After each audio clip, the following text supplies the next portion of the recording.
அனைவருக்கும் வணக்கங்க. இது பாருங்கள், அதலக்காய் கொடிங்க. அதலக்காய் அப்படிங்கிறது வந்து பாகற்காய் போலவே தாங்க. லேசான ஒரு கசப்பு சுவை இருக்குங்க. இது ரொம்ப நல்லது உடம்புக்கு அப்படின்னு சொல்லலாம். இது ஒரு கிழங்கு இருக்குங்க.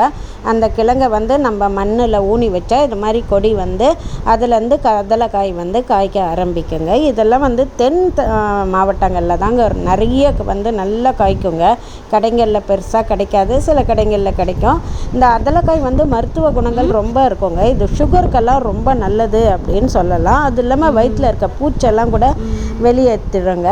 அது மாதிரி ரத்த சக்கரை அளவெல்லாம் கட்டுப்பாட்டில் வைக்கக்கூடியதுங்க. இதை வந்து நம்ம பாகக்காய் இப்போ மிதிப்பாகலில் நம்ம எப்படி சமைக்கிறோம் இல்லைங்களா, அது மாதிரியே வந்து இந்த காம்பெல்லாம் கிள்ளிட்டு நம்ம வந்து ஒரு பொரியல் மாதிரி காஞ்ச மிளகாய் தாளித்து பண்ணலாங்க. அவ்வளோ நல்லா ருசியும் நல்லா இருக்குங்க. லேசான கசப்பு இருந்தாலும் ருசி நல்லா இருக்குங்க. அடிக்கடி உணவில் வந்து, அதாவது வாரத்துக்கு ஒரு நாளோ இல்லை 15 நாளைக்கு ஒரு தடவையோ உணவில் சேர்த்துக்கலாங்க. மிக்க நன்றி.